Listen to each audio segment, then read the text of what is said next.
Hello everyone. আজিৰ ভিডিঅ'টোত আমি ডিসকাস কৰিম নন ষ্টপ জিকে MCQ সিৰিজৰ পাৰ্ট 9 আপোনালোকে যদি আগৰ পাৰ্টসমূহ চোৱা নাই তেন্তে ডেসক্ৰিপচন বক্সত দিয়া লিংকসমূহত গৈ সেইসমূহ পাৰ্ট চাব পাৰিব আহক আমি আজি কোৱেশ্চন আনসাৰখিনি ডিসকাস কৰোঁ আজিৰ পাৰ্টটো থকা প্ৰথম কোৱেশ্চনটো অৰ্থাৎ 161 নম্বৰ কোৱেশ্চনটো হ'ল in which place Gautam Buddha was born Gautam বুদ্ধৰ জন্ম ক'ত হৈছিল অযোধ্যা কপিলাবস্তু কাঠমাণ্ডু লুম্বিনী ইয়াৰ শুদ্ধ উত্তৰ হ'ব অপচন ডি লুম্বিনী লুম্বিনী তো কোন আছে লুম্বিনী আছে নেপালত তোমরা রাখিব next question in Assam how many autonomous councils are there under 6th schedule of the Indian Constitution as of 2024 2024 চন অনুসৰি ভাৰতীয় সংবিধানৰ 6ষ্ঠ অনুসূচীত অন্তৰ্ভুক্ত অসমৰ স্বায়ত্তশাসিত পৰিষদ কিমান 5খন 7খন 3খন 9খন শুদ্ধ উত্তৰটো অপচন সি অসমত বৰ্তমান 3খন 6 scheduleৰ আন্ডাৰ থকা 3খন অটোনমাস কাউন্সিল আছে কি কি জানেনে বিটিসি এখন হল বিটিসি তাৰ পিছত কাৰ্বি আংলং তাৰ পিছত Dima Hasao question number 163 finance commission is constituted periodically under which article of the Indian constitution ভাৰতীয় সংবিধানৰ কোনটো অনুচ্ছেদ অনুসৰি সময় বিত্তীয় আয়োগ গঠন কৰা হয় article 280 article 155 article 78 article 324 the correct answer is option A 280 next question the main source of methane gas emission is methane gasor pradhan utso ki hydropower project sunlight plastic waste agriculture fields ইয়াৰ শুদ্ধ উত্তৰ হ'ল option D agriculture field বা কৃষি পথাৰ পৰা mainly methane গেছৰ এমিশনটো হয় মনত ৰাখিব next question who among the following is known as গীতি কবি তলৰ কোনজন ব্যক্তিক গীতি কবি ৰূপে জনা যায় হেমচন্দ্ৰ গোস্বামী নলিনী বালা দেৱী পাৰ্বতী প্ৰসাদ Barua Jyoti Prasad Agarwala the correct answer is option C Parvati প্ৰসাদ বৰুৱা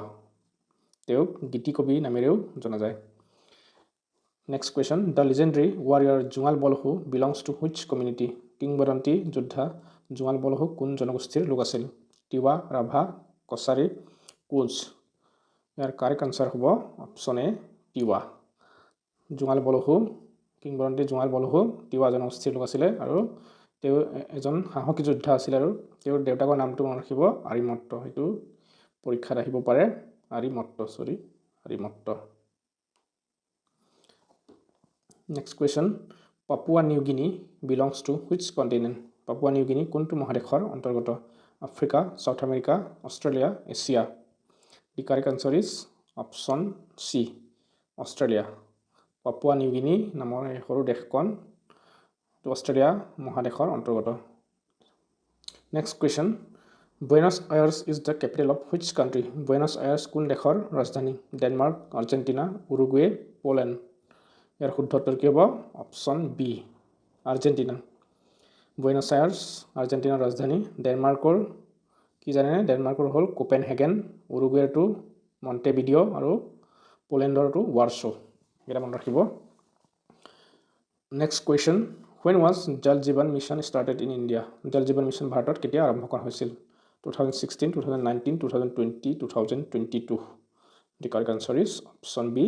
2019 চনৰ 15 আগষ্টৰ দিনা জল জীবন মিশন আৰম্ভ কৰা হৈছিল লঞ্চ কৰা হৈছিল আৰু জল জীবন মিশনৰ মটো কি হয় no one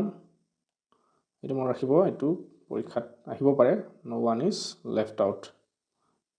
এটো হল জল জীবন মিশনৰ মটো next question national film award winner Debajit Changmai is a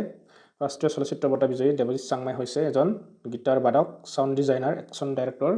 ভিডিওগ্ৰাফাৰ ইয়াৰ শুদ্ধ উত্তৰ হ'ল option B sound designer Debajit Changmai Ishkiya বুলছবিৰ বাবে সাউন্ড ডিজাইনিংত ৰাষ্ট্ৰীয় চলচ্চিত্ৰ বঁটা পাইছিল next question Badan Chandra Borphukan was killed by Badan Chandra বৰফুকনক কোনে হত্যা কৰিছিল সুবেদাৰ ৰূপ সিং ৰাম সিং ভুটাই দেখা বা Hazarika correct answer to give option A Subedar Rup Singh next question on 6 July 2024 Ryan Porak made his T20 international debut against which team 2024 চনৰ 6 জুলাই তাৰিখে ৰিয়ান পৰাগে কোনটো দলৰ লগত আন্তঃৰাষ্ট্ৰীয় T20 অভিষেক মেচ খেলিছিল এটো শ্ৰীলংকা দক্ষিণ আফ্ৰিকা জিম্বাবৱে বাংলাদেশ ইয়াৰ কাৰেক্ট আনসাৰ হ'ব অপচন সি জিম্বাবৱেৰ লগত ৰিয়ান পৰাগে তেওঁৰ প্ৰথমটো T20 আন্তঃৰাষ্ট্ৰীয় ক্ৰিকেট মেচ খেলিছিলে আৰু যদি পৰীক্ষাত সোধে ODI বা ওৱান ডে ইন্টাৰনেশ্যনেল কাৰ লগত প্ৰথমতে খেলিছিলে ৰিয়ান পৰাগে এটো হ'ল শ্ৰীলংকা এটো মনত ৰাখিব next question who was the husband of Ahom princess মুলাগাভৰুৰ পতি কোন আছিল ফ্ৰাছেনমুং বুঢ়াগোহাঁই দমাই বুঢ়াগোহাঁই লাই বৰপাত্ৰ গোহাঁই পৰমানন্দ বৰপাত্ৰ গোহাঁই শুদ্ধ উত্তৰ হ'ল option A Phrasengmung Burhagohain next question the RTI Act came into force in RTI Act কেতিয়া কাৰ্যকৰী কৰা হৈছিল 2004 2005 2006 2007 the correct answer is option B